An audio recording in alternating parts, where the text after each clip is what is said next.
The internet is good today. Today the internet is treating you fine. Yeah. So let's get to the former local government and rural development minister Hajia Alima Mahama. Listen to President Akufo-Addo when he appointed her first. The next person on my list is another woman who's had already a very diverse, varied exposure in public life. She is somebody who's a symbol of so many things. A professional, female, a Muslim, in public life,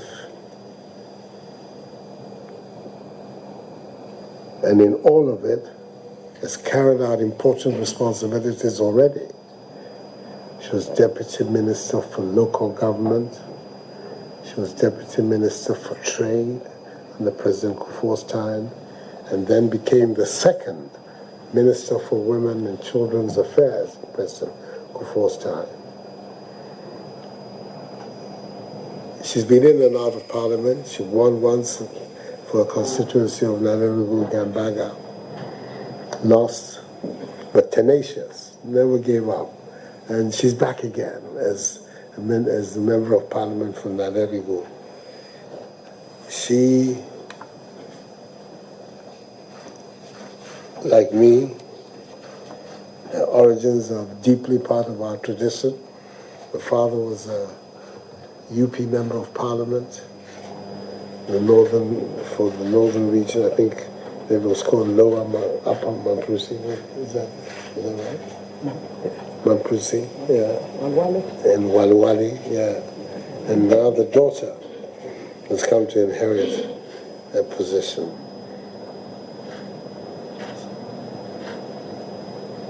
She's going to be the Minister for Local Government at a time when we are about to undertake some important structural reforms in the way that local government in our country works. First of all, we want to introduce competitive politics into the selection of local government officials. And it's meaning that we've set ourselves the target of 2018 to do that a year and a half time. And it means that important legislative and constitutional reforms are going to have to be made. And then a whole program put in place for this new development in Ghanaian governance. It's a central part of our agenda because we believe that the process of not just so-called decentralization, but devolution of powers, whereby we can have people, their neighborhoods and their communities and their localities being responsible for the fundamental decisions that affect their lives, is the way forward to building a strong and secure society. That needs somebody to provide the leadership for this transitional period, who has that very broad view of things that comes from who she is, from the experiences that she's had. She's a lawyer to boot, and be able to bring it all together for the exercise that we have in mind. So I'm recommending to the House that Hajia Alima Mahama become the next local government minister for our country.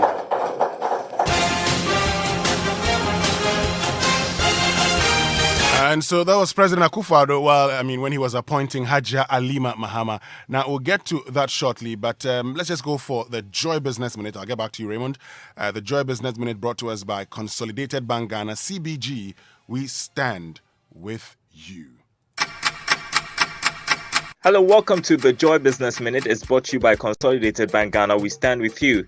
The Ghana Real Estate Developers Association says a commercial contract between government and industry players to provide 20,000 housing units annually for the next 20 years has reached an advanced stage. Transport operators could in the coming weeks push for an increase in transport fares. This is because bulk oil distributors have reviewed prices of various petroleum products they sell to oil marketing companies beginning this weekend. The 2020 MasterCard Index of Women Entrepreneurs has once again ranked Uganda, Botswana, and Ghana the world's 3 leading economies having the most women business owners. And President-elect Joe Biden has unveiled a $1.9 trillion stimulus plan for the COVID-19 sapped U.S. economy before he takes office next week. If passed by Congress, it would include $1 trillion for households with direct payments of $1,400 to all Americans. And that's the Joy Business Minute, brought to you by Consolidated Bank Ghana. We stand with you.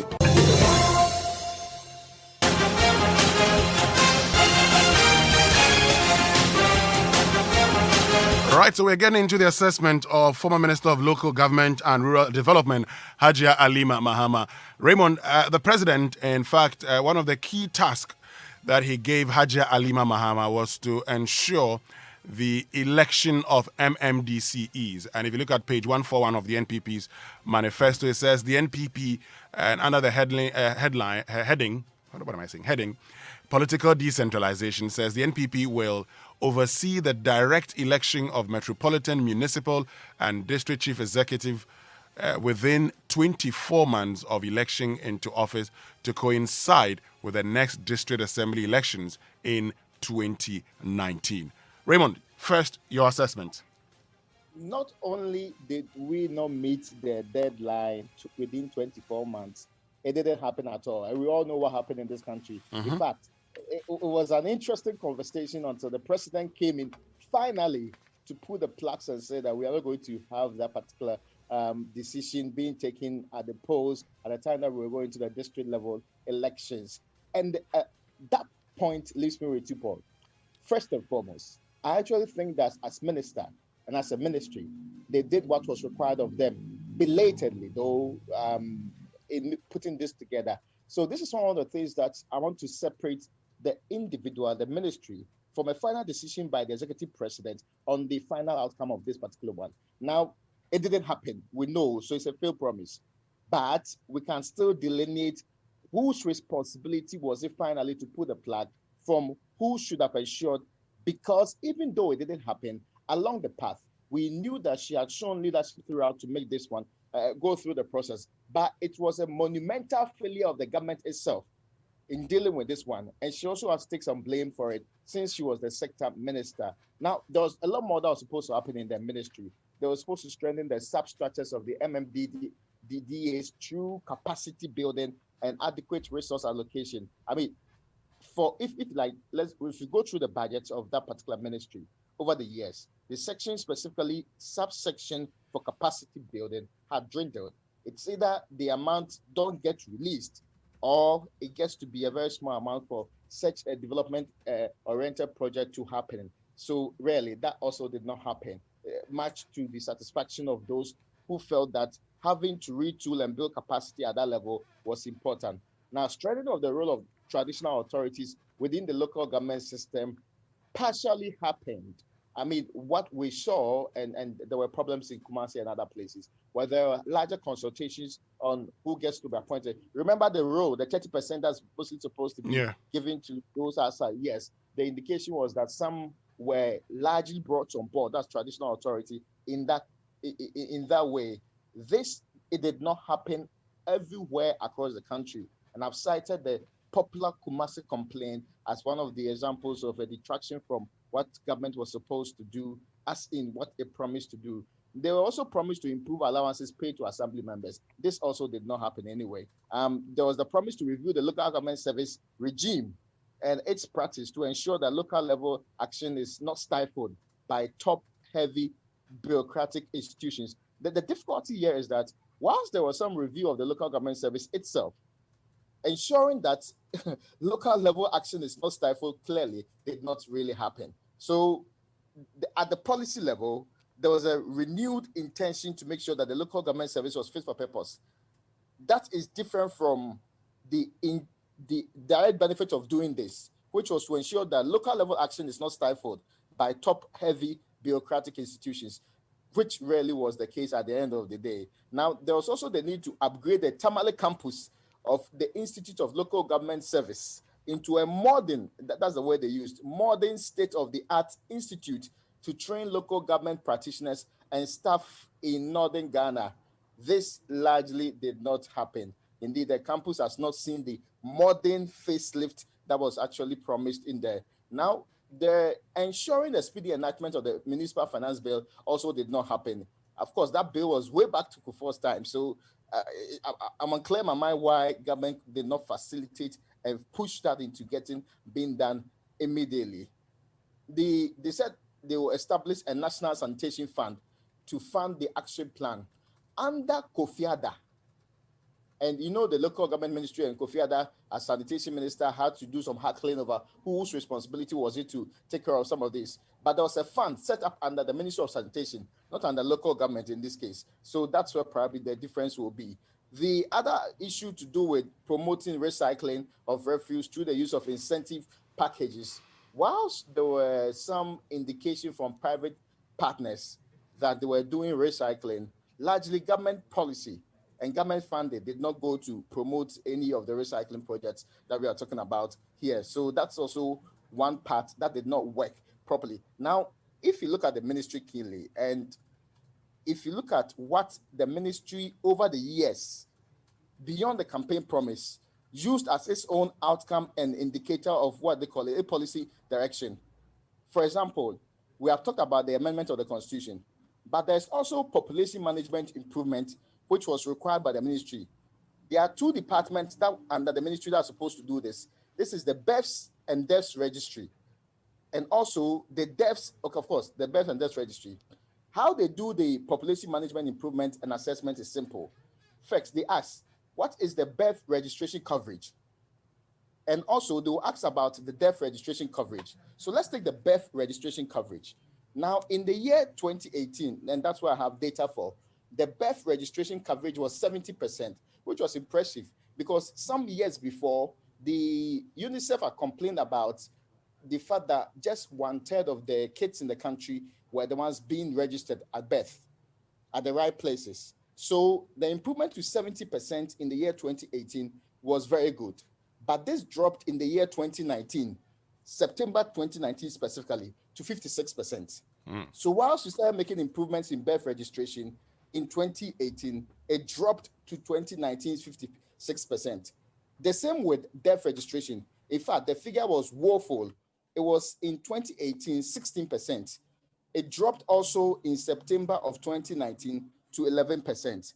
So if you look at population management improvement by way of death registration coverage and also death registration coverage, we perform woefully. And the ministry admits that even in its own reports. Now, let's look at another area that it's under the purview of this ministry. That is landscaping and beautification in major cities. The data suggests that the total area that was maintained through landscaping and beautification slightly improved between 2018 and 2019 from 991,000 to a little bit over 1 million meters square. The idea was to have 1.6 million meters square in the year 2019, but we ended up doing just around 1 million meters square. But if you compare to the year 2018, there is some improvement in the space and the total area maintained per meter square, which was landscaped and giving some uplifting when it comes to beautification. So largely, that's also part of the things that happen in that ministry. Now, if you drill down to actual decentralization and what was expected of it when it comes to where money goes and the funding procedures, the ministry deployed what's called the performance assessment tool, the District Assembly performance assessment tool. And this was started first and foremost in 2016. So, but it was deployed on the grounds for proper implementation in the year 2018. Based on the result from the performance assessment tool, some 137 million was transferred to the MMDAs for the implementation of their annual work plans. So, and this is positive for two quick reasons. The information flow between central government and the ministry and the various district assemblies when it comes to what has happened in which area, which requires specific amount of money, had always been problematic. And this is one way of trying to bridge that gap, and it was done. In fact, there were two cycles of the, release of the amounts involved here, and those things were done. Now, one job of the ministry people forget is that it has to also run the various assemblies and make sure that they properly rule. Now, the ministry developed what was called a digital platform, which there's a name they put to it, the Business Operating Permits Platform. Yes, to simplify the issuance of business operating permits. This was in the Greater Accra region. I mean, mostly 29 districts were first detailed, and the automation and digitization, of course, was aimed at making sure that Ghana improved its ranking on the ease of doing business.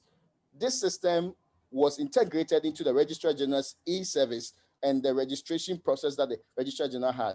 Of course, there were problems with earlier implementation, but later on, we understand those ones were largely resolved. So when it comes to dealing with, let's say, the AMA, that's one way that they worked it. Another thing that's significant, especially when it comes to e-development and ease of doing business, is that a construction permit software was being put out there for AMA and TMA.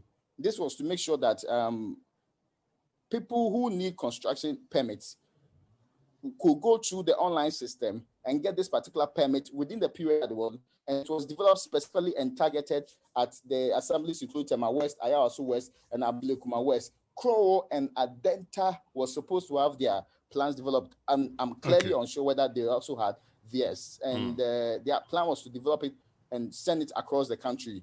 So, Winston, if you largely look at, and let me not forget this one, the ministry also had an alternative livelihood program. And under the alternative livelihood program, there's a report that suggests that 331 out of 500 beneficiaries were enrolled in specific programs, some of them to improve their lives, and having received skills and training from all of these institutions. And of course, their institutions at the level of 169 or so, and an additional 367 were said to be beneficiaries. In all, we are looking at 1,627 under the Alternative Livelihood Program, which is an old program of the ministry, but has not been deployed for a very long time. And one more point, we were told somewhere in 2019, February, that a rural development policy, which is one of the things that the NPP promised it would do in its manifesto, was in the offing, and that cabinet had approved it.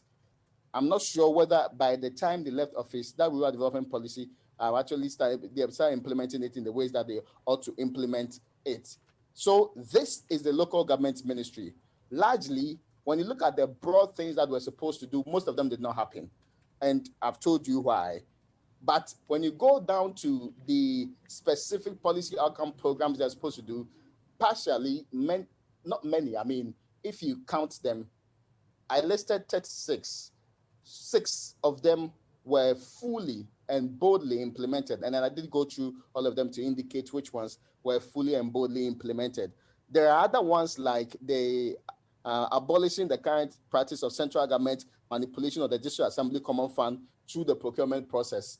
Clearly, that has not largely seen any improvement from what they complained about and wanted to do. There was also the decentralization and equipping of the Land Valuation Board to provide direct technical support on property valuation. This has also not happened largely. So if you put it together, I will not stray from giving the local government minister 30%. 30% from Raymond Akwa. Okay, so let me get to my own assessment of the local government minister. And let me start off from, fiscal decentralization, because it talks about the NPP will ensure that, fiscal decentralization is fully implemented through the following initiatives. Now, abolish the current practice of central government manipulation of the DAC, that's a common fund, through the procurement exercise. Now, you've talked about it, Raymond, and let me just put it this way. So that hasn't been done.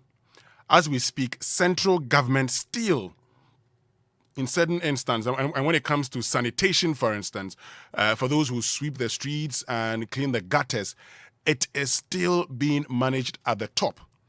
So district assemblies, have had to use a particular contractor chosen by government, and government is still paying that person through deductions from the district assembly's common fund. So that is one that has not been done. The thing about the election of MMDCEs, I agree that, even though the first part of the law had been amended, when it got to the referendum bit, the president decided that it should be done by partisan means, through partisan means. And when there were lots of consultations here and there, I remember the GJA meeting the president, the presidency decided that if Ghanaians were not going to elect MMDCs on partisan basis, then they were not prepared to continue with that particular amendment or that particular referendum. So that's how that referendum did not happen. There were a lot of agitations, and so it did not happen. Now, when it gets to capacity building, it talks about upgrading the Tamale campus of the Institute of Local Government Service into a modern state-of-the-art institute to train local government practitioners and staff in northern Ghana. And I tell you what, because am I still a student of the Institute of Local Government Studies? Yes, I haven't graduated yet, so I'm still a student. And when it comes to this particular course, MA in Local Government Administration and Organization, now, there were people from northern Ghana who were coming to Accra for classes. And I had mates who were coming all the way from, Upper West region to, school in Accra. That is something that has also not been done. If you look at that, you'd say, well, that's a failure by the Ministry of Local Government and Rural Administration under the tenure of Hajia Alima Mahama. When it gets to the decentralization of the birth and death registry, for instance, that's something, the laws have been passed to enable it, take effect. On the whole, I'd say that the performance of Hajia Alima Mahama, and Raymond, one other issue we should bring in also, you talked about even the sanitation bit, but, the Ministry of Local Government and Rural Development had this challenge of the Ministry of Special Development Initiatives, for instance. So the Ministry of Special Development Initiatives was supervising the 1 million one constituency funds. And that's where you have some of the projects that you talk about, the purchasing of ambulance, the construction of mechanized boreholes. So when it comes to direct supervision of the MMDCs, the challenge is that you had a lot more institutions supervising these MMDCs. Regional ministers are supposed to do so. When it comes to the expenditure, you were also expecting the Ministry of Special Development Initiatives to actually supervise the expenditure, particularly of the $1 million per constituency project. You talked about the improvement of, allowances. Now, my checks indicate that currently the assembly members are paid every 2 months. They're giving some allowance every 2 months. So that's different from their sitting allowance. They're giving some allowance every 2 months. But that allowance, we're told, is not even up to 200 Ghana cedis. So on that score, you can say something has been done, okay, when it comes to the allowance regime of assembly members. So having said that, Raymond, and you started by talking about a lot of the things that were not achieved under the manifesto of the NPP, I must say that Hajia Alima Mahama, if I'm to take away the inability to elect MMDCs, which I wouldn't blame her for because it was more of a presidential decision not to elect them, a 42% for her would not be a bad score at all. Lots of things that were expected of her, and we haven't assessed her with the main reason why she was appointed. But even in assessing her, it should be noted that that particular amendments, which was supposed to lead to the election, was done. The referendum bit, because we wanted a partisan way, is what did not come to fruition. So, on that note, Raymond, 42% and 30%, what that means is that the performance of Hajia Alima Mahama has not been the best, right? Hello, Raymond? Okay. So, Raymond, can you unmute your this so I can hear you? Raymond, can you hear me now? Yes, I can hear you perfectly. Good. Sometimes you have to unmute it. I mean, the bell ought to be rang. The bell ought to be rang. Okay, so the verdict, 32 plus 42, it becomes 36. And so per the verdict, the performance of former Minister of Local Government and Rural Development, Hajia Alima Mahama, has not been the best. Based on all the analysis and based on all the things that she was expected to do, that she was not able to do in her ministry.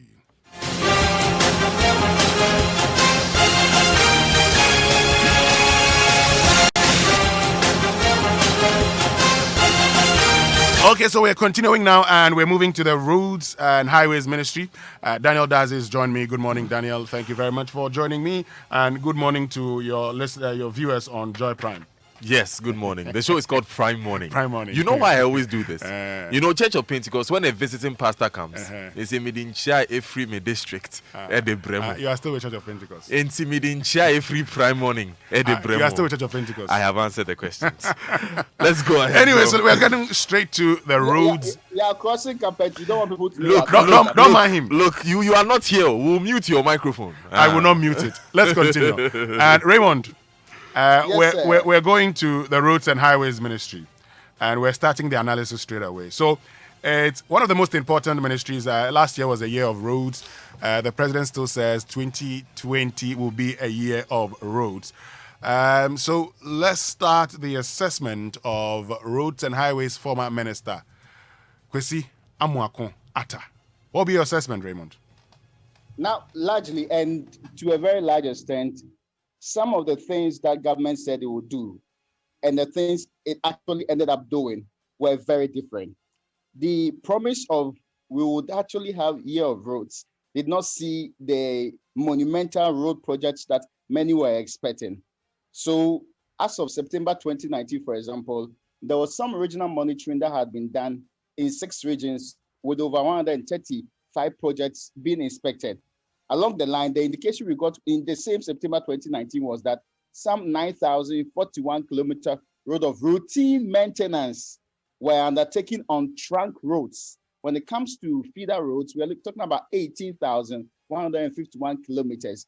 And then later on, 7,628 on urban roads were done. Now, one shocking part of the ministry's own report, which was captured in the planned program-based budget of 2020, is that they were still relying on the mix, the road quality mix from 2016. And I could not grasp why we are still relying on that. The explanation they gave was that it was not only the base year, but not much had actually changed within the period.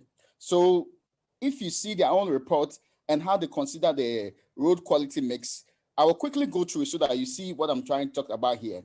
The understanding then is that virtually all of the points we made in 2018, they were not different from the same points we made in 2019 about projects that were supposed to happen. It was later on when the minister gave some updates that it showed that maybe the improvement you're talking about has happened in different forms. For example, we're told that under a Rebuilding Ghana road project system, some upgrading and construction had happened on the length of road of about 2,313. This is no different from the 2,219 that's mentioned in the 2019 report. And this was the minister's update in November 2020. So basically the same figure being repeated a year after there was an indication that there was a massive improvement in them. And this was supposed to have happened across all the 16 regions of the country for rehabilitation, which costed some 6.1 billion Ghana cedis. Now, let's look at this carefully. Between 2017 and 2020, the Department of Urban Roads asphalted some 1,005 kilometer of roads in major towns and cities across the country. Of course, this included other projects too. But if you watch it for the periods I'm talking about, the general figure that has been put in government's own reports suggests that only 78,000 kilometers of roads were paved, of course, representing 23% of the country's road network, with the 77% of roads in some conditions that were not deemed to be good enough. So if you put it together, and the fact that many of the road projects we said we will do, there's a long list of it. I don't know if we can go through it or we can abandon it. But well, you can touch on some 2 or 3 of them. So now, one interesting part you should know is that you remember that we said in the year 2018 that some 47, but 23 were listed first. Some 23 roads were very important to us, and that we were going to make sure that we do it by hook or crook. Yeah. Those road projects predominantly did not happen. We listed the same projects in the 2019 budget with the hope that we will do them and complete them. In fact, the rates of completions were low for largely most of them, but we actually make sure that we did not do them in the year 2019 too. Now, we cannot forget roads that were done, and this is important. We cannot forget roads like, for example, the asphalt overlays which were completed in cities like Accra, Kumasi, Takoradi, Tema, Cape Coast, Chebi, Jabin, Koforidua, and Tamale. There were asphalt overlays which were completed within this terms. Also, there were some rehabilitation works which covered upgrading and construction of culverts and drainage, which was supposed to run some 24 kilometers of trunk roads. And when it comes to feeder roads, we are looking at 205 kilometers of feeder roads and also 191 kilometers of urban roads in all of this sphere. The Ministry of Roads do not only deal with roads, they also deal with roads, bridges, and the construction program that they put together there. You remember that they launched in 2017 a program like that, the Road and Bridge Construction Program. That Road and Bridge Construction Program was to see, for example, the Pokwasi interchange under the Accra Urban Transport Project progress steadily. We know the current status of the Pokwasi interchange, that of course, much work has been done, but there's still work that's happening on that particular stretch as we have it today. And we know that works are still ongoing on the Tema Motor roundabout. The understanding is that it should be completed also pretty much soon. And the progression there is pretty much clear for everybody to see. So those are things that are really on the ground happening. The project, of course, we know was aimed at making sure that traffic capacity at the Tema Motorway, constructing a 3-tier interchange was also supposed to be done. Now, pedestrian bridges were also one of the major things. Remember the Medina incident? Yeah, across I do. the country, the listed pedestrian bridges that government said it would build from 2017 to 2019, government did only 34% of those. I'm sure you know that there are priorities to Medina and other places, but this rarely happened with only 34% of the pedestrian bridges largely there. Now, development works were also deemed to have been completed on roads within Kaswa and Nungwa terminals, which was also something that many can evidently attest to it happening on the ground. So when it comes to what has happened, what has been done, these are some of the things I actually mentioned to you. And there was also the construction and rehabilitation of some roads, which were supposed to happen in newly created districts like Ejosu Jabe, Setre East, Bekwai, and Mampong. The report indicates that largely we've had almost 60% of these done. The problem with the dualization of the Lake Road and construction of Sisai River Storm Drain is still there. And the construction of the transport terminal at Otonsu and also the rehabilitation of the 100 kilometers of selected roads in Kumasi was still continuing even weeks to the election. So there isn't a report on the rate of completion of those projects as we speak. So Winston, if you put it together, I think what happened in the case of the Roads Ministry is that they set a very high target for themselves. They had a very huge vacuum to fill. So I think some work was done, but they didn't meet all the targets that they set for themselves and fell short in some instances massively when it comes to the many promises they made, both in the budget, repeated in the budgets, from manifesto promises, straight down to even the ministry's internal programs for the urban roads and the other departments that are under the ministry. All put together, I think I can give you 45 for the roads ministry. 45% for the roads ministry. Okay. Now, let me get into my own analysis of the road ministry. You've talked about the road sector. You've talked about, the promises that were made in the road sector and how many of those promises have not been fulfilled. But one thing that they have been doing is, that you talked about, is, the asphalt overlay, or if you could put asphalt relay. Now, you know that the road fund, on the average, generates about 1.2, 1.3 billion Ghana cedis.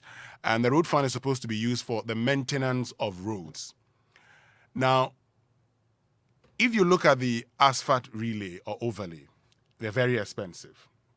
The challenge with that, Raymond, and Daniel is here, who's the engineer, he would understand this better, is that majority of those roads have a weak base. And if I should take you to the Westland Police Station, the asphalt overlay that was done it is deteriorating because the base is normally weak. What is done is that the potholes are filled and then the asphalt laid on it, and then that's it. We are good to go. But if you watch it also, and the concern many have had with the roads ministry in particular is that many of these projects were done in areas that had relatively good roads. And so while you're supposed to be using the road fund to be maintaining roads, in other parts, the verdict is out there. You can see. You can go around and see it. As we speak, the road fund has awarded contracts and it's currently owing about 1.8 billion Ghana cedis. Now, this 1.8 billion Ghana cedis that it is owing, what it means is that for 2021, the expected 1.2 billion would not be even able to offset it. Am I to expect then that we would not be able to give out new roads for maintenance? There's also been even the concerns about the administration of the road fund itself. The fact that they are expected to meet every quarter, which is not happening, and I started by saying I was going to look at the administrative bit even before I get to the infrastructure itself. My checks indicate the road fund is met twice this year virtually, and the 2 times they met was also to raise bonds to pay contractors. You have seen contractors demonstrate over the period. Now, let's get to the roads itself. 2020 was supposed to be a year of roads. There were lots of projects the government said they were going to do what? Construct. Okay? The verdict is out there. You ask yourself the simple question: have those roads been done? Let me give you a typical example. The Eastern Corridor Road, for instance. One of the roads the NPP promised in their manifesto, they were going to construct it. If I am to take you to the Eastern Corridor now, and the last time I used that road was just in November 2020, that road is still in a deplorable state. My verdict on the road ministry is simply this: all Ghanaians out there can see what the performance has been of the road ministry. All Ghanaians can look within the environment and tell us whether they've performed creditably or not. And so, without talking too much, so we can have time to, assess other ministers, I think a 41% for Honorable Amwakwata will do. The engineer Daniel Daz is here. Daniel, over to you. 38, thereabouts. Okay. Yeah. So it means I can move to the next person. Oh, if you don't want me to explain this, you can move. Oh, explain it in 2 minutes. Okay. Quite simple. I think that the Honorable Kwesi Amwakwata was set up to fail for a simple reason. The key funding line for Ghana's road infrastructure, which is why we saw the repeat of those projects in 2018 and 2019 budgets, as Raymond mentioned, was the Sino-Hydro loan. Now, let me draw your attention to this. China has pledged $60 billion to Ghana in the last 2 decades. It has released $3.4 billion of the $60 billion pledged. Okay, Angola has received $44 billion of the $50 billion pledged. Now, in the first place, there's a challenge as to why we haven't had studies on why this happens in the first place, why Ghana does not get as much money from China that is pledged as other countries like Angola. Now, when you place our future, the road infrastructure, in a deal that may not happen. Remember the CDB loan? Yes, I remember. Exactly. Now, with this Sino-Hydro loan, for instance, I've sat with a minister and a member of parliament who told me live on air that he had to move a road project in his constituency from Sino-Hydro funding to Government of Ghana funding because the Sino-Hydro funds were not coming in as quickly as we expected them to. Now, the Manifesto 2020, right? Mm-hmm. The report card on government performance every year. They actually reported in November 2020 that there was a first release of the tranche of the Sino-Hydro Sino-Hydro funds, and that is what has been able to look at some of the projects that we are talking about, like Cape Coast Trifle-Praso, Boase Dunko, Ayamfuri. It said that it has opened up space for government expenditure in addressing some infrastructure deficits, right?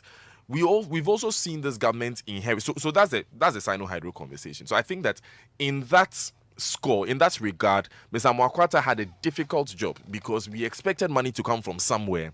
That money did not necessarily come. Of course, they made the promise and we expected delivery. And so that's for them to look at. You made an interesting point and I want to buttress it. When you were talking about the asphalt overlay, I was smiling. The Ghana Institution of Engineers releases an infrastructure report card every year. Well, they released 2 in this administration. The second one stated clearly that in roads and bridges, Winston, roads and bridges, the rank that they gave us, they basically grade this. They gave roads and bridges grade D2. What that means is it is poor and it is at risk. Let me read the explanation. It says the infrastructure is in poor to fair condition and mostly below standard, with many elements approaching the end of their service life. A large portion of the system exhibits significant deterioration. Condition and capacity are of serious concern with strong risk of failure. This, according to the Ghana Institution of Engineers, is the general picture when it comes to the state of our roads in Ghana. So first of all, we don't have that many good roads. We couldn't have as many roads constructed because of the Sino-Hydro challenge. And the roads that we have are of poor quality. I'll just simply end with the statistics when it comes to roads of good quality. And Raymond also alluded to that. But I think this statistic just puts it in perspective.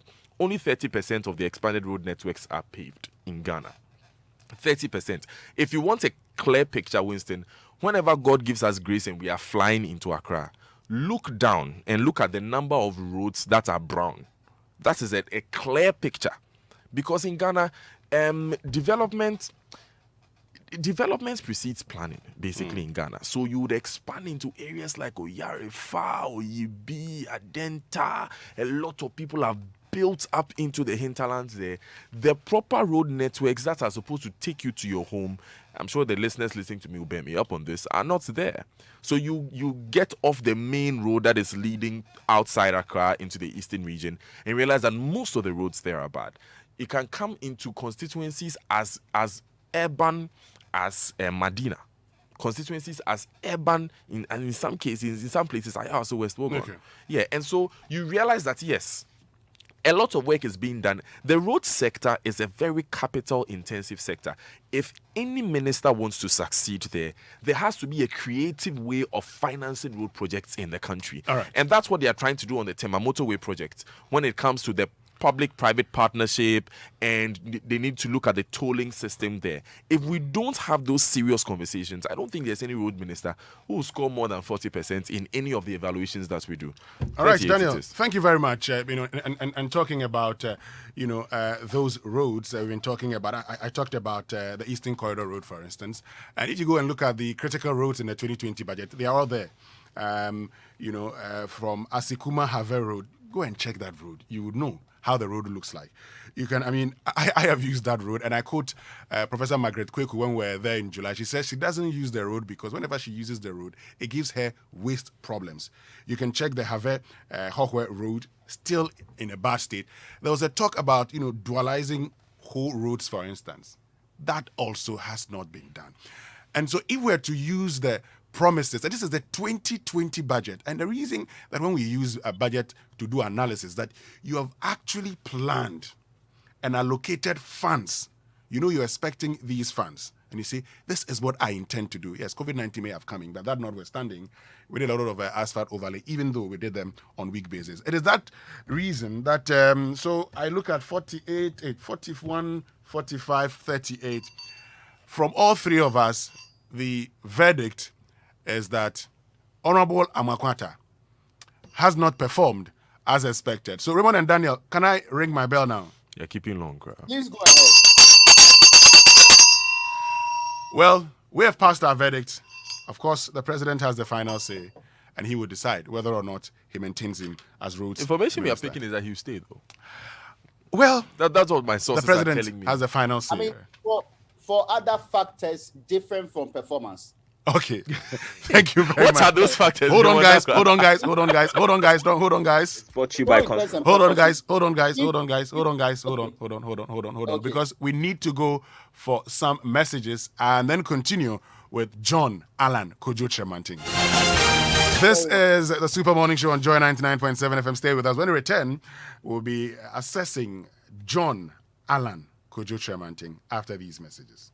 It's a new day. I want you to first think big, not small. Think of how great we can be when we work together. Together, we can ensure that our hard work will provide a better future. Together, we can provide a foundation for you and your business to succeed, regardless of its size. Together, we can create opportunities for all.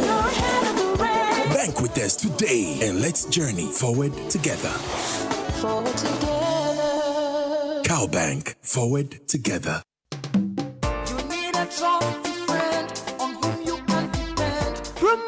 Promotion! The Millennium Insurance freebie season is here again. Renew your existing motor insurance or buy insurance from Millennium and get various cool items. Rush now! Offer remains while stocks last. Terms and conditions apply. Millennium Insurance, your trustworthy partner. Na lamte busianye last week o.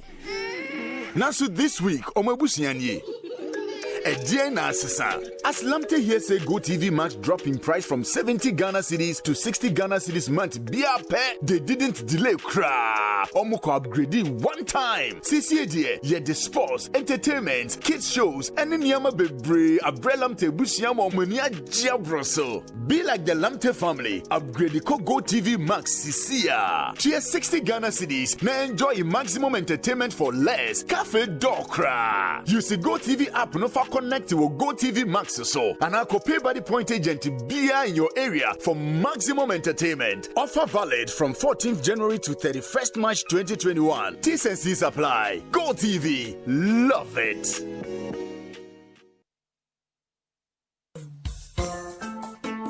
Health pandemics are not new in the world and will continue to be.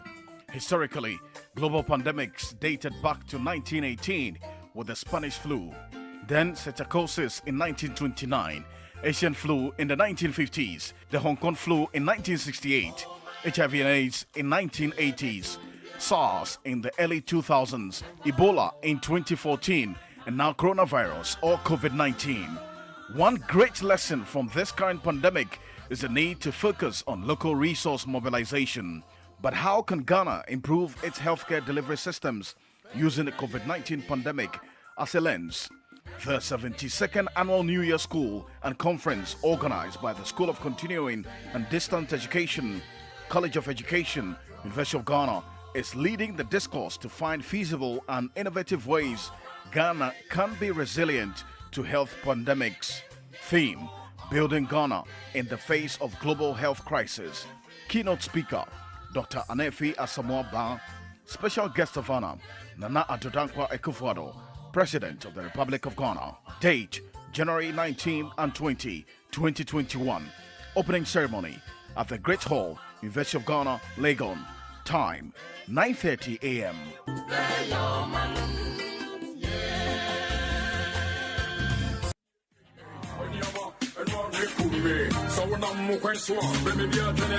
Coffee in your cup and joy on the set. The Super Morning Show is always the best bet on Joy 99.7 FM. Ruby, where's that song guy? All right, so welcome back and thank you very much for staying. And this is, the 90s jam from 2018, just getting you in the groove because the virtual edition is happening tonight. Charlie, we're partying wherever we find ourselves. And for all of you who have been asking about my dance moves, is it true? Is it true? Did he really dance last Saturday? Yeah. Tonight I'll be joining Vazum. We'll do all the dance moves over there. But Charlie, carrying cash is so last season, eh? The new best season is paying with your card, whether making payments from a POS machine or online. So get the quickest system just using your contactless ABSA vertical cards and get great discounts from our partners. Its contactless features allow you to pay with a tap on the POS machine, making it even safer this COVID-19 period. You get to enjoy up to 40% discount when you pay with a card at an ABSA partner. So get a card assist from ABSA and get things done. Now that's Africanacity, that's ABSA. ABSA, the official banking partner of the Premier League. Visit absa.com.gh. Terms and conditions apply. Please follow all COVID-19 protocols this new year. But let's start off the year by stepping up with DSTV, because DSTV will be giving you more of the entertainment you and your family like. So fasten your seatbelts as DSTV takes you higher with more epic live soccer, exciting local drama, and the best kids show.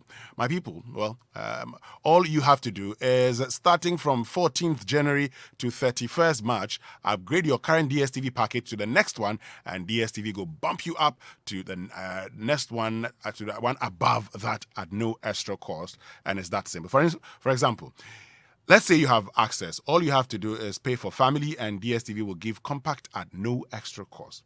So follow us with the hashtag DSTV Step Up for more, or call us on 0302 740 540. But as always, MTN wants you to experience the safest and most secure way to enjoy MTN Momo. And that's why from the 1st of February 2021, you'll be required to present a valid national ID card anytime you visit a Momo agent point to perform a transaction. Please note that this is to help you keep receiving cash and just handling your transactions in a safe and secure way. And that's why we're good together. So just Momo it everywhere you go. All right, so we're continuing with the assessment of the ministers here on the Super Morning Show on Joy 99.7 FM, and we're heading straight to the Trade and Industry Ministry. Former Trade and Industry Minister John Allan Kojo Chairman-Ting. Listen to President Akufo-Addo as he nominated him for consideration by Parliament. The next person on the list is the now absent Alan Chemating, but nevertheless, this is a name that I put before the House, and needs very little introduction. I think everybody knows him. He's one of the outstanding personalities in our party. He's a man of very, very wide experience in trade matters. He was indeed Africa's nominee for the position of Director General of the World Trade Organization the last time when there was a vacancy. That is how well esteemed he is amongst his peers. And he was cabinet minister in President Kufuor's time after having been an ambassador to the United States. He then became Minister for Trade and Industry and subsequently for the Presidential Special Initiatives. Some of the things that he did there are extant. They are worthy of note. We know, for instance, about the start factory at the Ayinsu Start Factory, which today is the main supplier of raw materials for Guinness in the production of their beer. He has very, very, very strong views about the methods and the need for us to industrialize our country, and we're looking to him to provide the leadership for the private sector in being able now to summon them up for the industrialization of Ghana. The transformation of our economy is a big strategic objective of our government. It will not be accomplished in the 4 years of our government, but at least we can make a really solid and systematic and consistent beginning. And Alan Chemating is the person that I have full confidence in, who is going to lead this particular endeavor. As I say, he cannot be here, but he's the person whose name I've submitted to Parliament. Right, so that's President Akufo-Addo there, when he was nominating Alan Kojo Chairman-Ting as Minister for Trade and Industry, now former Minister of Trade and Industry. Raymond, so let's start the conversation and let's start the analysis of John Allan Kojo Chairman-Ting. What's your assessment of his tenure as Trade and Industry Minister? 4 years in that office. let me start with the positives. The promise was to abolish 1% special import levy. It happened. The promise was also to abolish the 17.5% VAT NHIL on selected imported medicines that are produced locally. This was also fulfilled. The promise to abolish the 17.5% VAT NHIL on financial services was also fulfilled. And again, this is partially financed, but also the Trade Ministry pushed this, and it was something that he was particularly interested in. The fiscal responsibility law. I'll tell you why. It's because fiscal responsibility is connected to ease of doing business. And a country with fiscal responsibility had people not necessarily investing in that particular country. So that also happened clearly, being as in if the fiscal responsibility was passed into law, so it was also achieved. Now, there is this general overarching economy principle that falls both under trade and any other place. The MPP promised in this manifesto to achieve double-digit GDP growth rate for the next 4 years. This never happened. It had high figures like 8.5, and it dwindled to 6 and 6.3 or so along the line. But the double-digit GDP growth never happened. And that's one point that ought to be clarified in there. Now, let me zoom straight to what Alan Chemantin and his team has been working on at the ministry and the things that they have actually presented. Do you know that at a point in time, they presented what they call the top 10 industrial transformation agenda? This included one, a national industrial revitalization program, which was a stimulus package, one district, one factory, which was decentralizing industrial development, development of strategic anchor industries, establishment of industrial parks in all regions, development of small and medium-scale enterprises, export development program, enhancing domestic retail infrastructure, improving the business environment through regulatory reforms, and also industrial subcontracting exchange, and also improving private-public sector dialogue.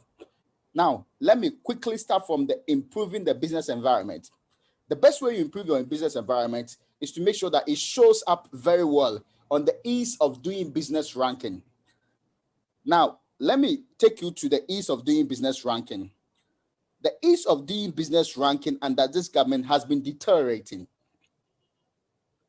Now, watch it. Before 2017, let me even start from 2014, from 112 to 111 to 108. It jumped to 120, a very high figure in the year 2017. And in the year 2018, it came down to an impressive 114. Even the 114 was way higher than what happened under John Dramani Mahama. Now, from 114 in 2018, it jumped again, which means it's a deterioration. When the figure is high, it's deteriorating. It jumped to 118 in the year 2019. So if you look at the ease of doing business alone and use it to judge what the Trade Ministry has been doing, as I picked out, one of their 10-point agenda is to make sure that they deliver in this particular area. If you look at that alone, you can say that under Alan Chemantin, there has been monumental failure. And those who do not know what is being measured in the ease of doing business, we're talking about so many other factors like how to register business, what time period is required, the access to electricity and all the other things that will make doing business in a state like Ghana or trading in a state like Ghana comfortable and convenient for not only locals, but investors too. So that is to do with having to do with doing business. The ranking suggests that John Dramani Mahama's period was way better than this government's period. And to be fair, it is worsening by the years. The only improvement was the year 2018 when it comes to the ease of doing business. Now, let me leave the ease of doing business ranking and move to other areas where Alan Chemantin is supposed to be performing better than was indicated early on. Now, in the 10-point agenda, there are also specifics about what will be done to what they call the projects of natures, like when it comes to anchor industries. Now, government set for itself that it was supposed to establish anchor industries in integrated aluminium, iron and steel, oil palm, industrial starch, industrial salt, vehicle assembly, petrochemical garment, and textile and machinery. We know that vehicle assembly, some of these international brands came into the country, but government, as of May 2019, had done 7 of its projected 150. Now, if you look at the year 2020, and I am directly quoting from the program-based budget, that's how it actually tells us its achievements. It says that it did 5 for the year 2020. Mid 2019, it was 7. So the many anchor industries that government said it would actually establish in the areas I talked about, from aluminium to oil palm to industrial starch, it did not deliver on the promises that it actually said it will do so. This is not one district, one factory. And that clarification ought to be put out there. Now, government also put out in this same plan, program, budget, and this performance review, when it comes to one district, one factory, government says as of May 2019, it had 183. It says that it was supposed to add in the year 2020 and complete the rest by that period. We all know that there's no way anybody can convince me that all districts have factories currently running. Indeed, the idea of the one district, one factory started from a very faulty end. I remember there was a conversation when it was introduced, whether or not it was supposed to be private sector led or government led. First, government said it was his vision, so he will lead it. Then later on, came back to say that as a liberal democratic government, which believes in private property, private sector led, it will be the best way out. It ended up being a project with sometimes having to revamp what is existing, revamp what belongs to other people, or give them support to actually go ahead with it. But the general key it gives there is that 183 of them has actually been done mid-2019.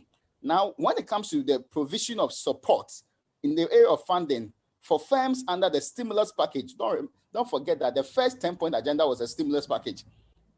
Government indicates clearly that some 20 companies received amounts ranging from 30 to 50,000 cedis. This is still under the Trade Ministry. What then was the target? The target was to give 150 companies. So it fell far below the target it set for itself when it comes to the stimulus package for these factories that were supposed to come out, as in the support for businesses that were running in the form of factories. Now, manufacturer share of merchandise exports. This improved slightly between 2017 to 2019. It was 16.8% in 2017, improved to 16.84%, then 16.92% in 2019. If you want to scale it off, it was 16% all through. So the slight improvements were there. So our quest as a people, which is to make sure that manufacturing share of merchandise export was increased, did not really see any massive improvement. It basically stagnated around 16% anyway. Now, of course, I've talked about the ease of doing business, but closely related to the ease of doing business is the Business Competitiveness Index. Contrary to what the ease of doing business indicators gave, we did quite well when it comes to the Business Competitiveness Index. We moved from 114 out of 138 to 106 out of 140. And, well, there are factors that are actually accounting for that. And the difference between the ease of doing business and the Business Competitiveness Index is pretty clear. So, Winston, I have left out, of course, some other detail, but largely, if it is the planned program and the targeted programs that was supposed to be used in judging whether or not Alan John Chermartin, the stalwart in industrial development, the man who was credited to have started all of those starch projects and the PSIs under John Ajekum Kufuor, performed, to my understanding, just around 35%.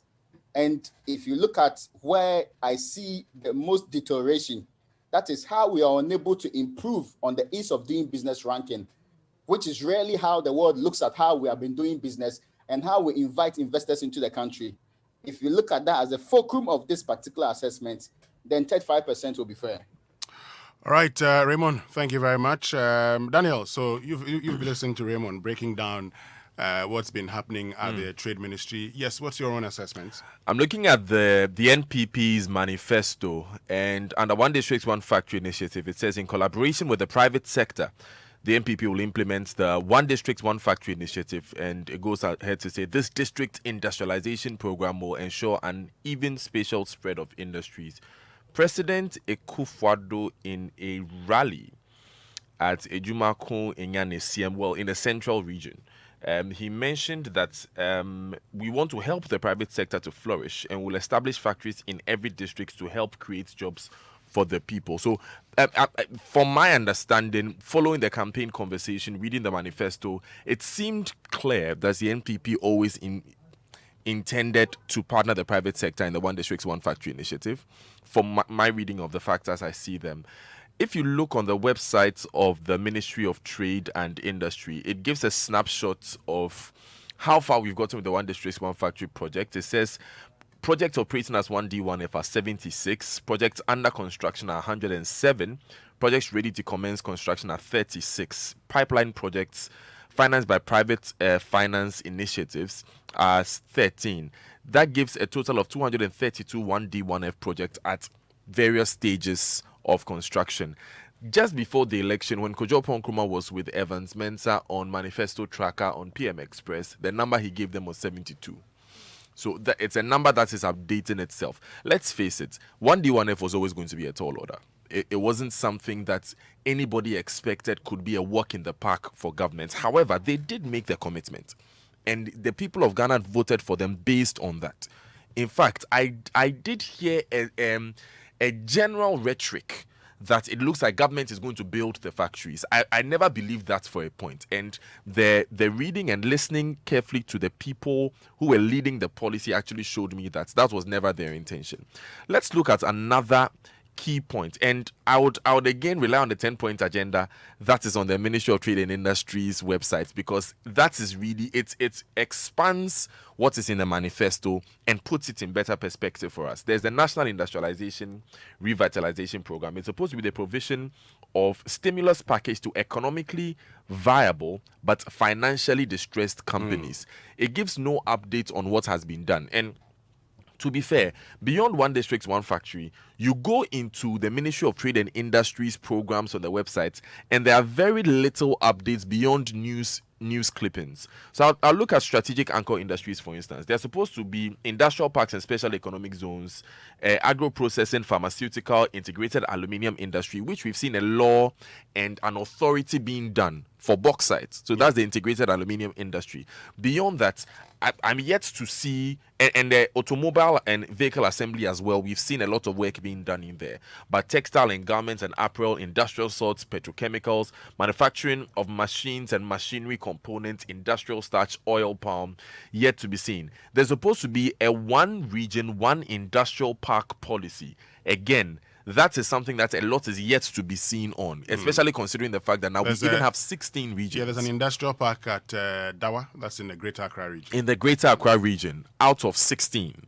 So there's a lot that is yet to be seen in there. However, Winston, it will interest you to note that in 2017, for the first time since 2009, Ghana recorded a positive trade balance. That means that basically the amount of money we were making from exports was more than the amount of money we were making from imports, 1.19 billion.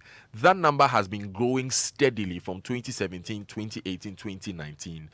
I'm not finished with the 2020 figure yet, but 2019 it ended at 2.12 billion. So something is happening right. We are exporting more. However, if you mark the NPP and the Ministry of Trade and Industry by what they said they would do, there's a lot more that has not been done than has been done. I would agree with Raymond on this one, but I'll be a bit more charitable. I'll give him 40%. Okay, so that's 40% from Daniel Dazi. Raymond Aqua is giving 35%. I just talked briefly about the One District, One Factory, because the One District, One Factory was supposed to be private sector led. And the One District, One Factory, once it is private sector led, what it means is that government creates the avenue for the private sector to make sure that it thrives. And what did government do? So government, together with its finance partners, put in place measures to ensure that they would be able to assess these funds. Government said they were going to take care of the interest. I mean, part of the interest, so they'll be able to access these loans. Winston, I'm very sorry. I want to hold your leg. I'm very sorry. During his vetting, Alan Kojo Chirmanting said clearly that if there is a difficulty in finding private sector funding, they will rely on the district share of 1 million, one constituency, to act as seed funding for the One District, One Factory project. So that is also something that we need to exactly. So if you look at the One District, One Factory, the idea behind the One District, One Factory was to ensure that, once you do that, then the people would be able to access these funds. In fact, the original idea was to have districts submit list of companies, and the districts then would use that as a way of what? Assessing their performance. So if I look at all of that, I think I would give him a 60% based on, some of the challenges that may have been faced by the ministry. So 60% for Alan Chirmanting. Let's do the additions, guys, and make up our mind as to whether we should bail him or not. Raymond.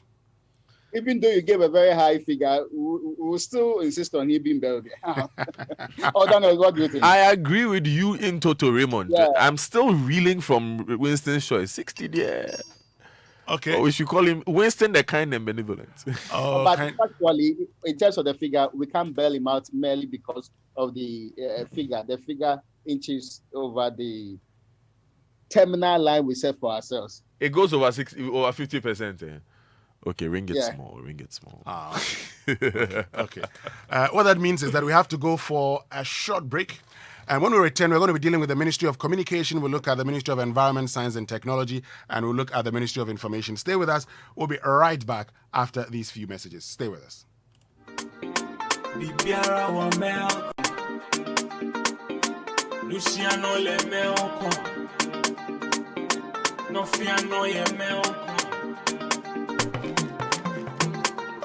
What are you looking for?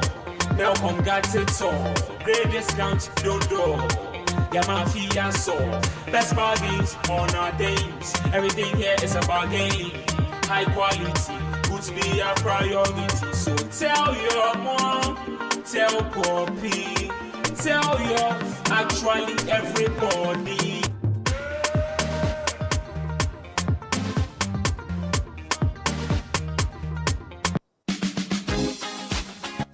Kofi, your ceiling be smooth, bright and fine, Papa. That's an understatement. It dey blink like 80 carats white gold. This be interface plasterboard ceilings. Smooth, bright, and long-lasting. Everybody where they come here, they fill up. Where they direct them go Interface Limited for world-class quality. If you're involved in new property development, renovation, or decoration, the right place for you is Interface Limited. Call us on 0274 999999 or visit our website at www.interfacelimited.net. Facebook, Interface Limited GH. Instagram, interface.limited.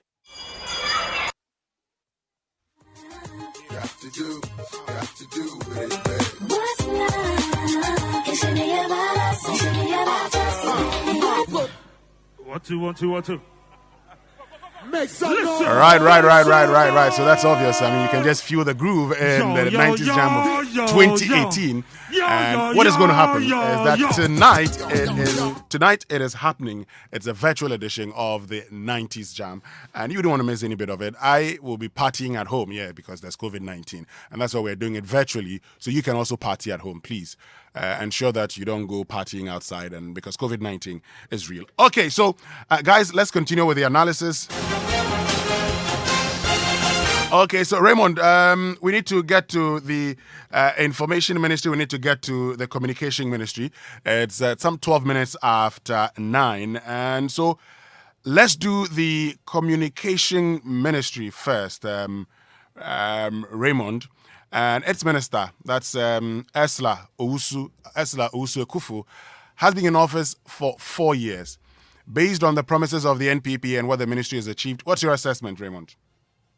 Okay, so largely, I think it's one of the ministries that also links with the e-justice program. They are also connected to the deployment of the e-administration system. That is what the smart workplace that NITA actually worked on, and the very processes that are supposed to happen with paperless administration. To a very large extent, that program has always been on course. Now, there's also the e-government network infrastructure we were told were upgraded along the line. Now, there's the public key infrastructure modes that you should note. The national Insta installed NITA, which is under the ministry anyway. They installed a public key infrastructure program. This will actually be the one providing some 50 million trusted and reliable, they call it cryptographic keys to ensure secure communication, largely in the area of ICT infrastructure development. I think they have done some work. There is a very controversial part of it that always is there. That is the DTT signal system and the very difficulties that it has actually gone through up to this time. You know, that's the phase migration from analog to digital TV, which were supposed to be starting finally in the year 2019. It kept being postponed from virtually every single year to that particular year, 2019. So when you talk about largely achievements and the problems that we've had with that particular sector, now, the ministry and its operations appear to be one, stifling, and many believe that, media freedom. It is under this ministry and its operations and its sublets, the NCA, that we know some radio stations. And it is important to note that in Accra here, the radio stations shut down include some significant pro-opposition radio stations. And that's how significant it is. If the interpretation in the minds of the people is that you are deliberately stifling alternative speech, free speech by alternative media, which is not necessarily in the thinking of government or might not be in your thoughts or might be opposing the views of government, that is important. And the shutdown of these radio stations, Radio Gold and the others, is a major blot on the ministry's achievement, regardless of how you look at it, regardless of how you justify it with law. That's where you distinguish between what is known as constitutionalism and mere constitutionality.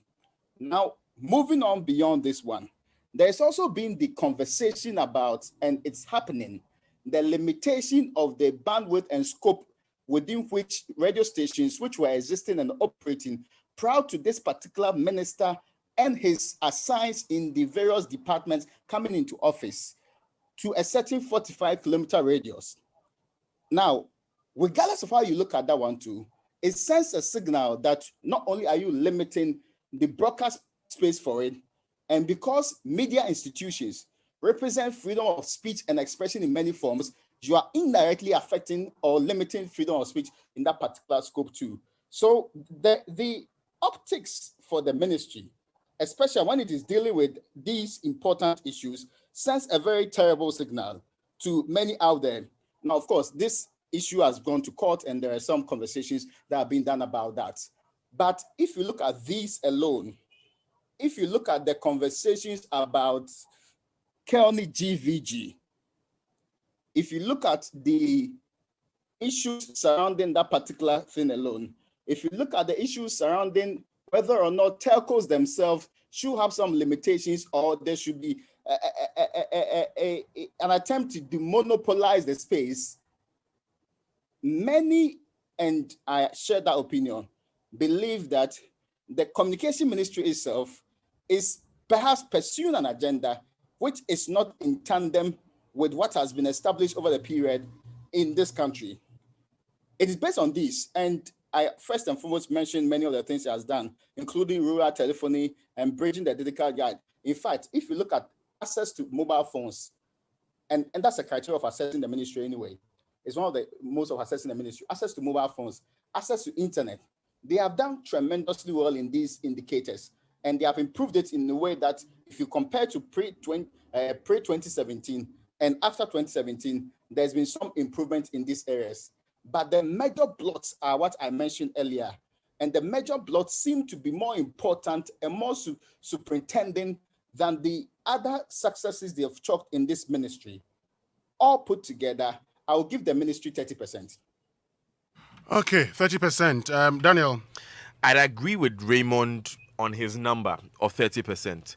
And I would say that Ghana, in the area of mobile phone telephony or mobile phone communication in the country, we've always been a very progressive country.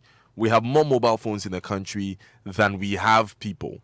we see our mobile money business grow exponentially every single year. The last I checked was about over 100 billion going.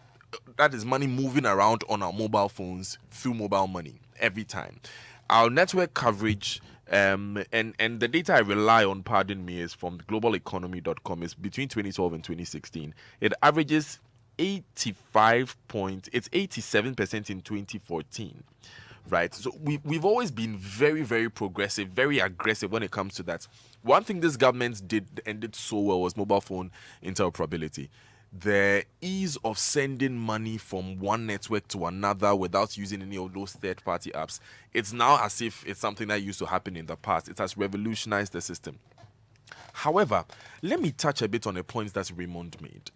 The relationship between the Minister of Communications and telcos, which are one of the major stakeholders when it comes to that sector, really is something, Raymond, that I think that it must be studied and properly looked into, because we had for the first time a Minister of Communications threatening that there's time for license renegotiation. Raymond, do you remember that time? There's time for license renegotiation, and so telcos must take so and so and so actions, or else they will come and meet them. We are talking about cost of data. We are talking about Winston. We are talking about cost of data, where the Ministry of Communications directed that data is too expensive, so telcos must look at doing something about it.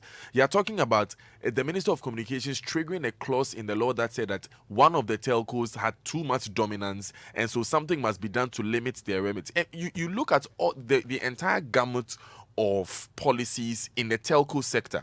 Then you look at the entire gamut of policies in the media sector, and it doesn't look like the ministry, the current Minister of Communications, well, as also Akufo, really former helped minister. Former. So yes, your really helped private now. business. I started with 30%. 30%. It's really helped private business. I don't think that she really helped private businesses. If you look at how much these telcos and these media companies contribute in terms of taxes.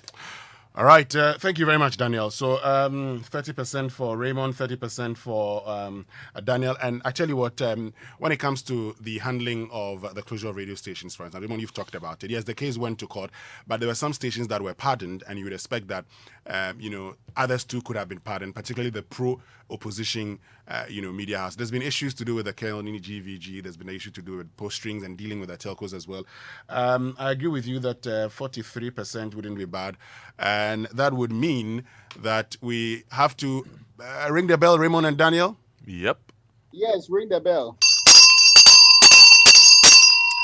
Okay, so once we're done with that, let's get to the Ministry of Environment, Science, Technology and Innovation, which was led by Professor Kwabena Frimpong Boateng.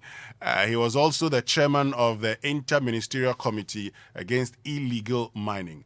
Raymond Akwa, let's look at Professor Kwabena Frimpong Boateng's performance at the Ministry of Environment, Science, Technology and Innovation. And in all fairness, and I have a bias towards Prof. Because he's a distinguished scientist. He's one of the foremost heart surgeons that we can always be proud of. But his tenure of the Ministry of Environment, Science and Technology was nothing but complete disaster. To be fair, when it was formally announced that he was chairman of that particular interministerial committee on illegal mining, the activities of that particular committee became more like promoting illegal mining than fighting illegal mining. That is why today we know it has been dissolved. It is because Prof could not hold his own. It's because as chairman and also as minister in that particular ministry, he could not do enough to make sure that the work we all believed in, and let's not forget, the fight against Galamsey started with media pressure and also civil society pressure. Government bought into it, and it was a very good fight under John Peter Amewu at the time at the Lands and Natural Resources Ministry. Unfortunately, when Prof became the superintendent man at the charge of this particular committee, today we see the examples. And the biggest verdict on whether or not our fight against illegal mining achieved any success later on is the dissolution of that particular interministerial Committee on Illegal Mining. Now, sometimes, and I will be fair to Prof, the Ministry of Environment, Science and Technology does not only deal with issues connected with the illegal mining one, except to say the illegal mining one was perhaps the most important, the most strategic, and a big manifesto engagement right from the beginning. You heard the President of the Republic of Ghana say he's willing to put down his presidency to ensure the right thing was done. Unfortunately, at the end of the day, right from the scandals that were flying, right from the missing excavators that actually dug the process, right from compromised military people on the ground that chiefs and other people have complained about, that instead of making sure that they do the right thing, they were basically tipping off people, and still, when they leave, the illegal mining was happening.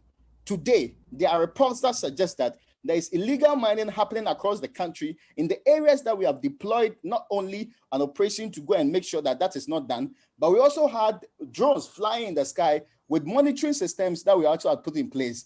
So the fight in its later form became a complete fiasco. And there's no man who is more responsible for that particular fight than Professor Kwabena Frimpong Boateng.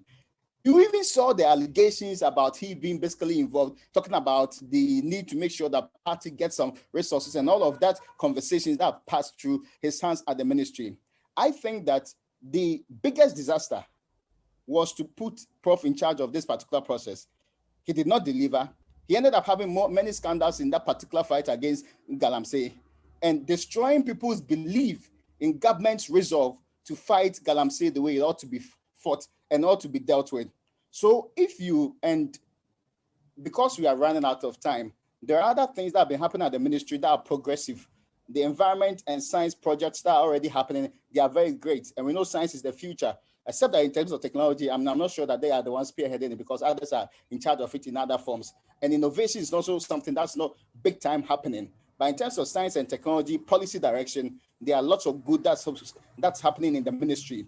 But if you are judging the man according to the foremost responsibility and the most important one to the people of this republic, I will score Professor Kwabena Frimpong Boateng, regardless of my personal affection for him, 15%. What, 15 or 50? 1-5. 1-5. Okay, Daniel, your score. Raymond is being kind. I was going to give him 12%. 12%? Yes. There's an index. It's in a minute, yes. There's an index called Research and Development Expenditure as a percentage of GDP. The last time Ghana was checked was 2010. We had 0.38%. In my first interview with Professor Kwabena Frimpong Boateng, he said that he wants to move this to 1.5%. That has not happened. It lies squarely on his laps. It has not happened. So when it comes, that's why Raymond was talking about science, technology, innovation. Even that, I don't think that enough was done in that. The environment bit, even if you are not going to talk about Galamsey, you have not seen enough conversation, enough technology in Ghana driving the climate change agenda. That has not happened. And then finally, you come and look at the fight against Galamsey, which was an abysmal failure. And especially culminating in the 500 excavators which went missing, which he told us on the Super Morning Show. Sure. And so I must give Professor Kwabena Frimpong Boateng 12%, even though he's someone that I respect a lot. Well, the verdict is clear. I'm sure even if I were to give him 100%, which I would not, we still would ring the bell. So let's go ahead and ring the bell on Professor Kwabena Frimpong Boateng. Okay, so that would take us to the Information Ministry. And the Information Ministry has had, two ministers, but one has served longer than the other. Mustafa Hamid started off in 2017 and was a reshuffle in 2018, which brought Kojo Oppong-Nkrumah into office. And he served for 2.5 years as Information Minister, now former Information Minister. Raymond, let's do the analysis of the current, of just the immediate past, Information Minister Kojo Oppong-Nkrumah.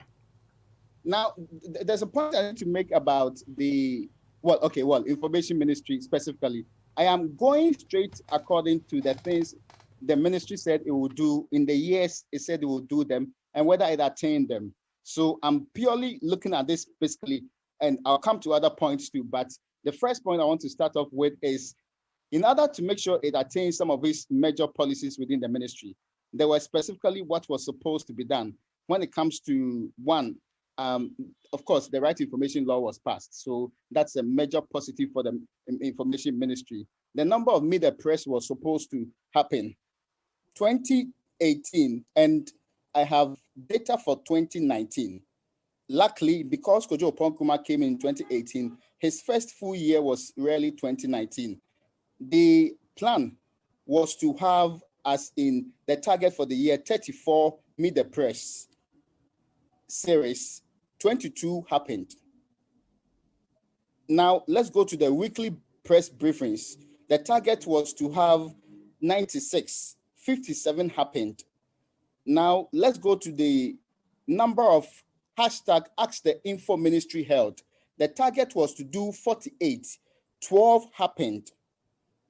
Reach of social media bulletins. The target was 90,000. 74,000 happened. Now, the number of Ghana at Work forums, the target was 10. 1 happened. The number of regional tours undertaken, the target was also 10, but 6 happened. And the number of local stories that were processed by GNA, the target was 15,000. And you're saying GNA, of course, GNA is under the Ministry of Information, and it's actually being reported on by that particular ministry. 15,000 was supposed to be done, 11,000 happened. Now I'm moving to national events which were supposed to have been, because of the relationship between the Ministry of Information and GBC, covered by GBC. The target was 300, but 95 happened. Public education campaigns held. The target was 4, 2 happened. Now I'm moving fast enough because the other things that were supposed to be, the number of town hall meetings that were supposed to be organized, the target clearly was 24, 6 happened. The number of Meet the Press by MMDCs, the target was 300. The figure they put there was 12. So, one last one. The number of national policy summits organized, the target was 4. 1 happened. If you put it together, there was not a single target on all of the units of measurements I've actually given you, specifically on outcome indicator, that had at least 80% being achieved, or all of it being attained, as in the status. All the targets, right from National Policy Summit, through to the Meet the Press, through to the town hall meetings, and all the other ones I've listed here, none of them were fully attained when you compare target to what really happened. That is the Ministry of Information. But there's a more critical point to be made. And this is where I think the minister himself fell farthest from the mark of having to deliver in the office. Now, one, when all of these conversations about defending media freedom and the media was being attacked, there was a popular refrain by the minister, which was quite unfortunate. Consistently, he insisted that there should be responsible media. By logical extension, when people are complaining that we are being attacked in the profession, the refrain was that, well, you should be responsible. As if when you are irresponsible, a warrant attacks on you. As if, for example, a politician is corrupt. So the ordinary person on the streets, without going through due process, can just attack the politician. Assuming that was even the case. And for somebody who's practicing this particular field, I was particularly disappointed. And he consistently stuck to that particular refrain. There is also the point about why he was the one leading the charge against, a media house at the NMC on a story. And this is because background, relationship, minister for a particular sector matters in a very important way. So if I put it together, and one thing I can't take away from him, that he communicated for government in a very wonderful way. To a very large extent, he was a massive improvement from Mustafa Hamid, who was needlessly combative in his engagements. But Kojo Oppong-Nkrumah did a very wonderful work when it comes to communicating directly for government. It is when I put this together that I think he deserves a 45.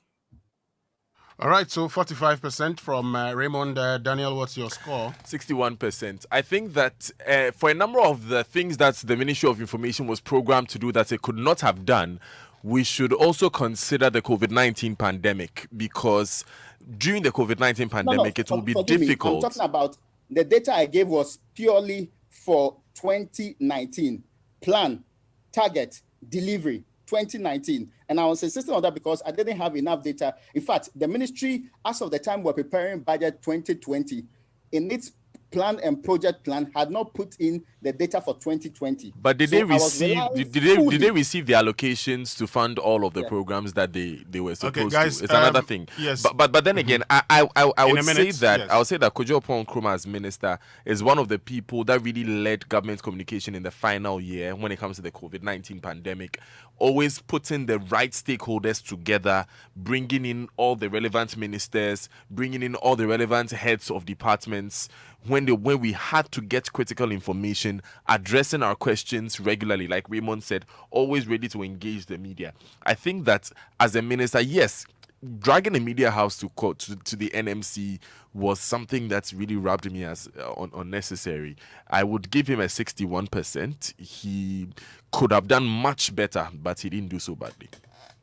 All right. So if you look at the data that Raymond shared, based on that, you would say that they didn't do well, but his performance, particularly when COVID-19.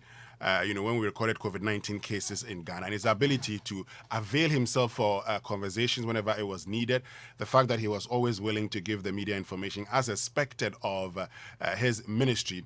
You look at that and you say that based on that, 55% for Kojo Nkrumah would not be bad. And so on that note, we do not, bail him out based on the figures. Which other ones are left now? I think we've exhausted them. We can just do do we have time? We can do the defense ministry. Okay, so we need to go for a break and come back. But text messages on the Super Morning Show is brought to us by the Glyco-Critical Illness Plan. GSIP, it's in your best interest to survive. And at Glyco Life, well, we believe this is the time to protect your future with our life insurance policies.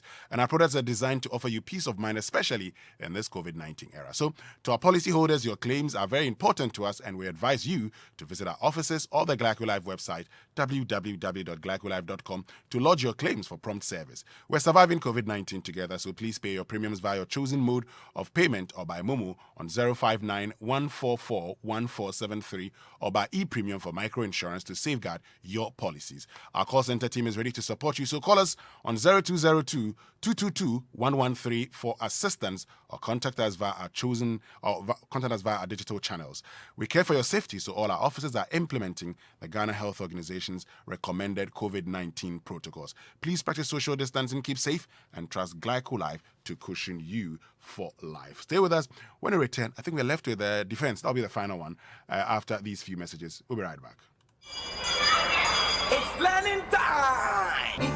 To all moms and dads out there, the Ghana Learning Radio Reading Program is expanding and adding Ghanaian languages to the English lessons so your child can boost their learning. Your favorite primary school teachers in Asante Twi, Ekwapim Twi, Dagari, Dabani, Dangwe, Eve, Fanti, Gan, Gonja, Kasim, and Nzema will take you and your child from KG2 to B4 through 2 sessions of exciting, interactive, and easy-to-follow Ghanaian language radio lessons that contain stories, games, riddles, and humorous characters. Tune in to all GBC regional and affiliated radio stations near you to enjoy this new way of learning via radio while staying safe during this COVID period. Ghana Learning Radio. Learn to read, read to learn. This message is brought to you by the MOE, GES, GBC, and supported by USAID.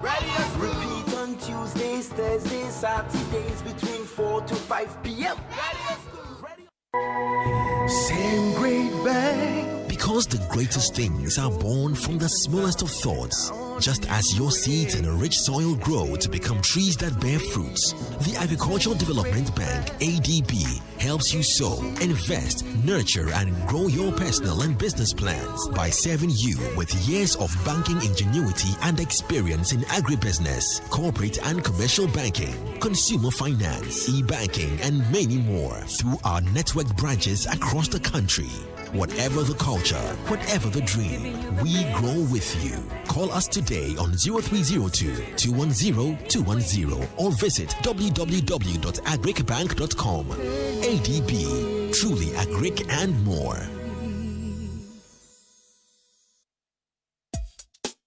What would you do If you have the choice to do anything in life, build your dream house, take very good care of your family, and plan for a comfortable retirement. Plan a befitting funeral for your loved ones when they depart. How would you live if you knew there was a friend waiting to support you on all of your life's choices? You have such a friend in Glyco Life Insurance. Glyco Life has all the plans to meet your life's needs: your child's education, your life savings, your mortgage, funerals, redundancy, and your retirement, and takes the burden off your shoulders. So go ahead and live life to the fullest today with Glyco Life Insurance plans. And remember that all our policies are hedged against inflation. Talk to Glyco Life on 0302 218 500 or 246 142. Also visit our website at www.glycolife.com or any of our branches nationwide for more information. Glycolife, we cushion you for life. Glyco, we cushion you for life. Na lamte busianye last week oh. Now so this week omo busianye. Edian Asasa. As Lamte here say Go TV Max drop in price from 70 Ghana cedis to 60 Ghana cedis month. Biape, they didn't delay cra. Omoko upgrading one time. CCA ye the sports, entertainment, kids shows, and Nyama Bebre, Abre Lamte Busiamo Monia Jabroso. Be like the Lamte family. Upgrade the Go TV Max CCA. Cheer 60 Ghana cedis. Now enjoy maximum entertainment for less. Cafe Dokra. You see Go TV app no for connect to Go TV Max so and I could pay by the point agent to be in your area for maximum entertainment. Offer valid from 14th January to 31st March 2021. T's and C's apply. Go TV. Love it.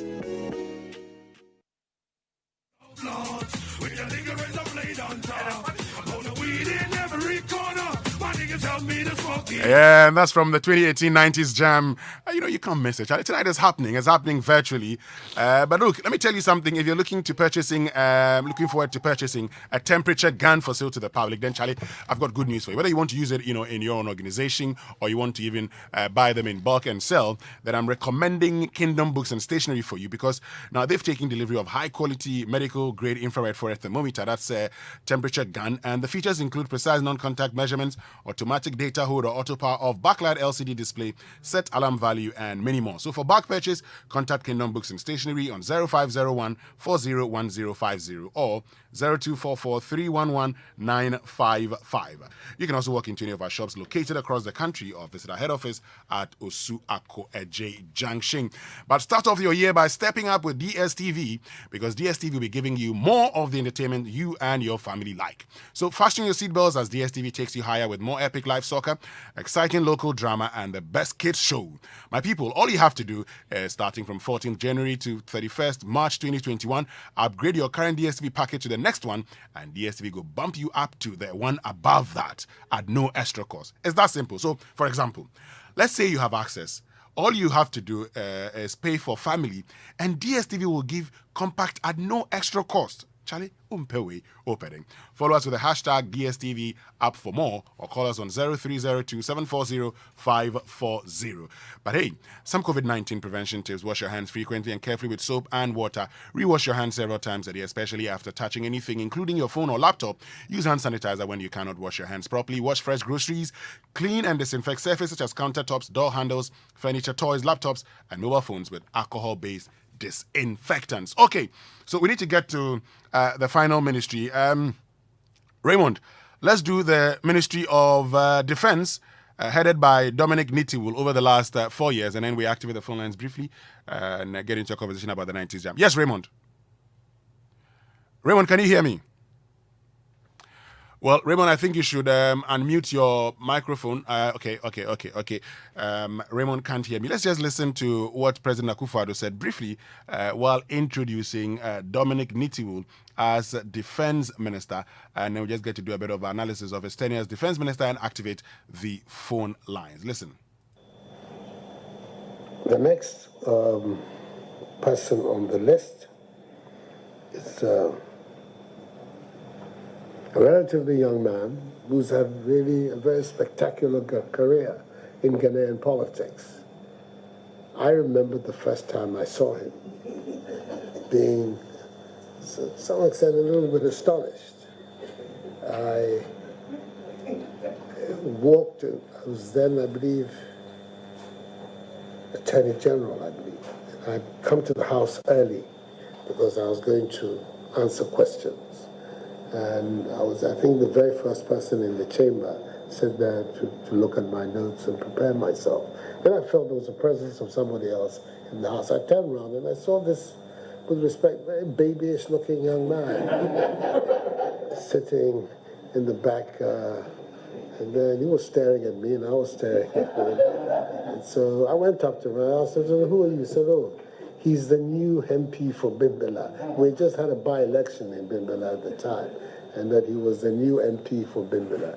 And he turned out to be Dominic Nitiwul. We became very friendly from that time onwards. And I watched his career. He's proved to be a very strong figure in our party. It's been returned by the people of Bimbilla several times. It's a very serious involvement in the work of our parliament, where he became deputy minority leader until recently. And he has also been the chairperson of the Campaign Sector Committee on Defense. Has become somebody very conversant with the problems and the issues confronting our securities, the armed forces especially, of our country. I believe that he's going to be able to provide a fresh perspective on some of the problems that the armed forces have, and be able to reestablish the balance within the armed forces, and make sure that we have a modern armed forces in Ghana that is dealing with the problems of armed forces today. Right, so that's President Akufo-Addo as he introduced Dominic Nitiwul as Defense Minister for the Republic of Ghana. Let's get on to the phone lines. Raymond Akwa is joining us. Okay, so let's get on to Zoom. Do we have him on Zoom? Okay, Daniel, let's get to you. Your analysis of Defense Minister Dominic Nitiwul. He was supposed to help our armed forces. Yeah. He understood the problems, and so was supposed to be there. The work that the Defense Minister does is not largely in the public eye. So we are a bit limited when it comes to some of the things that he's supposed to do. Yes, we know that the salaries of the military personnel were increased at a point. I'll just focus a bit on some things that happened in the year 2020 when we saw the dealings of the military personnel with some local civilians, and it culminated, whether or not he ordered for it, it culminated in the entry of military into the floor of Parliament early this year, during the swearing in of the MPs. I think that, look, this regime has been characterized by a wrong narrative of military high-handedness. It has been characterized by people complaining of intimidation, people complaining of being targeted. And even though the Minister of Defense has come out to defend that, a lot must be done to correct that. So what's your assessment? What's your mark? 40. 40. Raymond, so Dominic Nitiwul, former Minister of Defense for the past 4 years, your assessment of him? Now, the Nitiwul as Minister supervised the completion of construction work, like the first 4 units of the 4 blocks of the 16 flats of the barracks regeneration program. So that's a very big positive for him, because that has been on the books for a very long time. In fact, there was also the expansion and construction of 540 two-bedroom and 11 four-story blocks of flats in garrisons, particularly across the country. And if you put them together, and if you put it together with programs that it participated in, and I'm taking Operation Vanguard aside because I think that was not successful at all, but Operation Calm Life, the one that they do to make sure that armed robbers are off the streets, Operation Cow Leg, you remember what happened in the Eastern region when they have to go and fight the Fulani headsmen, and Port Conquered First. There's also one called Ahojo and also Citadel. If you actually put this program together, it means in terms of defense cooperation and the defense ministry helping with internal security, they did a good job. They also did a good job when it comes to protecting our territorial borders. Ghana has one of the most porous borders across the world. But largely, we didn't hear of the big attacks at a time that, if you recall, there were a lot of thinking about terrorist attacks and threats to our territorial integrity. So those are the positives underneath you. Now, I want to drill down to what Daniel mentioned about what I call the invasion of parliament by the military. Well, by then, Nitiwul had left office. His tenure I had wanted to expired. make the point about who was in charge at the time, and the thinking that he probably, and because he spoke to it, might have been related to it. But that's not even my main point. My main point is that the tenure of Nitiwul also had its own challenges. The biggest blot is that right from the beginning, there was a national security report that had indicted military men prior to even Vanguard, that had indicted military men of being actively involved in illegal mining across the country. In fact, the BT Baba's constituency was one of the areas where the military, was fingered as having to aid some Chinese in their operation. We know what happened with the other Chinese programs that we didn't really see a very good end to. So that was a negative blot under Nitiwul in this case. There was also the human rights angle. You remember the early stages of the implementation of the COVID protocols. Up to now, we are unclear what happened, and the military man shot that particular gentleman in Ashaman.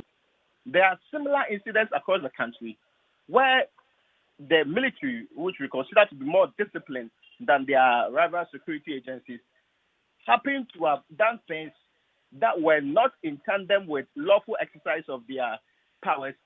And yet, we have not had the ministry tell us that we investigated and we got to the bottom of this matter, and this is the conclusion to it.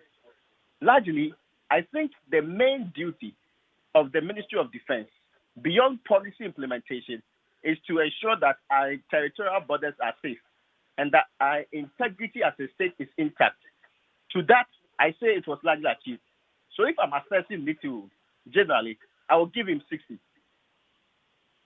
Him 60%? Yes. Okay, so that means that we don't get to ring the bell on him then. You're giving him 60, Daniel is giving him 40.